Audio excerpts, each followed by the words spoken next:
សូមជម្រាបសួរបងប្អូននៅក្នុង YouTube ទាំងអស់ខ្ញុំបាទ Channel រទ្ធីយូណាសសូមស្វាគមន៍បងប្អូនទាំងអស់ចូលមកស្ដាប់ប្រវត្តិសាស្ត្រខ្មែរនៅសម័យលង្វែកថាតើសម័យលង្វែកមានព្រឹត្តិការណ៍អីខ្លះអញ្ជើញបងប្អូនមកស្ដាប់ដូចទៅនេះ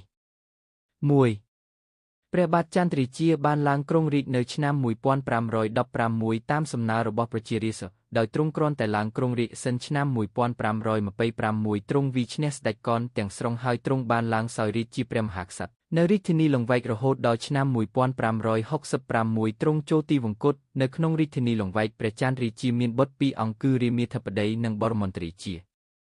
2. បានជាព្រះបាទចន្ទរាជាជ្រើសរើសយកបន្ទាយលង្វែកធ្វើជារាជធានីព្រោះដោយទ្រង់ឆ្វេងយល់ថាជាកន្លែងយុទ្ធសាស្ត្រមួយស្រួលការពារខ្លួនក្នុងករណីឈ្លានពានព្រោះបន្ទាយលង្វែកជាបន្ទាយមាំមួនមួយប្រកបទៅដោយឫស្សីយ៉ាងក្រាស់ហើយនៅទីខាងកើតមានបឹងនិងទន្លេសាបដែលផ្ដល់ផលប្រយោជន៍ខាងស្បៀងអាហារជាពិសេសសាច់ត្រីសម្រាប់ធ្វើម្ហូបនិងគំនាគមជើងទឹកម្យ៉ាងទៀតរាជាធានីមានលំពែងនិងគូទឹកព័ទ្ធជុំវិញមានបន្ទាយសើនប៉មសម្រាប់បង្ការសត្រូវ 3. ក្រោយពីសាងរាជធានីលង្វែករួចរាល់ព្រះបាទចន្ទរាជាបានឲ្យគេសាងសង់វត្តអារាមជាច្រើនដូចជាវត្តត្រឡែងកែងមានបដិមាព្រះគោព្រះកែវព្រះពុទ្ធរូបទល់ប្រឹសជាដើមព្រះអង្គបានប្រមូលអ្នកប្រាជ្ញកវីបណ្ឌិតឲ្យមកចងក្រងនិងសរសេរឯកសារគ្រប់ប្រភេទសម្រាប់កុលបុត្រកុលធីតាខ្មែរជំនាន់ក្រោយ 4. ព្រះបាទចន្ទរាជាបានកសាងឡើងវិញនៅតំបន់រាជធានីអង្គរនិងតំបន់ផ្សេងដូចជាឆ្លាក់បង្ហើយនៅរោងទង់អង្គរវត្តជ្រុងខាងជើងនិងខាងកើតជ្រុងសានពីឆ្នាំ1546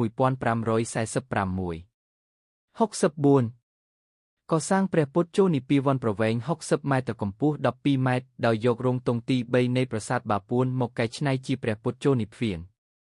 យកកំពូលប្រាសាទភ្នំបាខែងទាំង5មកកែច្នៃជាព្រះពុទ្ធទ្រង់ភ្នែនឆ្នាំ1912សល់ត្រឹមចង្កេះកម្ពស់12ម៉ែត្រ1912បារាំងបានរួចរុះរើឲ្យមានសភាពដូចដើមប្រាសាទសពថ្ងៃនេះ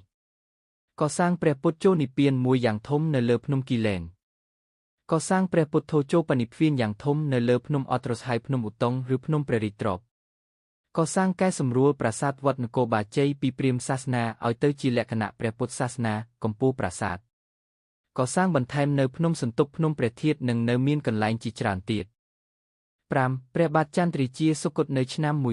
1566គូសព្រះបាទបរមរាជាទី4ឡើងសោយរាជ្យបន្តពីព្រះបាទចន្ទរាជាពីឆ្នាំ1566ដល់ឆ្នាំ1576 សិចម្លើយ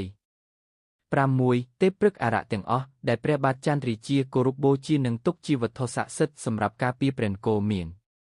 ព្រះអង្គភ្នំគ្រាវត្តភ្នំគ្រាដែលព្រះបាទចន្ទរាជាបដូរឈ្មោះជាភ្នំចំពិតវិញព្រះអង្គភ្នំស្រង់វត្តភ្នំស្រង់សម្រាប់ការពារសឹកសង្គ្រាមសត្រូវវីពីទិសខាងលិចនិងខាងជើងព្រះអង្គភ្នំព្រែកអំពើនៅស្រុកស្អាងខេត្តកណ្ដាលព្រះអង្គវត្តស្លាកែតនៅគៀនស្វាយខេត្តកណ្ដាលព្រះអង្គវត្តវិហារស៊ូកុលនៅស្រុកខ្សាច់កណ្ដាលលោកខេត្តកណ្ដាលសម្រាប់ការពារសឹកសត្រូវពីទិសខាងត្បូងនិងខាងកើតអ្នកតាឃ្លាំងមឿងនៅខេត្តពោធិ៍សាត់ព្រះអង្គវត្តត្រឡែងកែងនៅវត្តវិហារលួងនៅកណ្ដាលរាជាធានីបន្ទាយលង្វែកមានព្រះបាទធ្វើពីសំរិទ្ធមួយធំនិងមានព្រះពុទ្ធទល់ប្រស្ទកម្ពស់6ម៉ែត្រវត្តពោធិ៍មានបុណ្យនៅខេត្តពោធិ៍សាត់បូជនីយដ្ឋានភ្នំព្រះធាតុនៅខាងលិចបន្ទាយលង្វែកប្រមាណជា40គមវត្តព្រះជ្រៃនៅខេត្តកំពង់ធំប្រាសាទព្រះធាតុខ្វាវភ្នំសន្ទុកខេត្តកំពង់ធំវត្តសសរ100ខេត្តក្រចេះអ្នកតាមេស្រុនៅបាភ្នំខេត្តព្រៃវែងសម្រាប់ការពារទីខាងកើតលោកយាយមើជ្រូកភ្នំពេជ្រនៅការពារសត្រូវនៅតាមជួរភ្នំដងរែក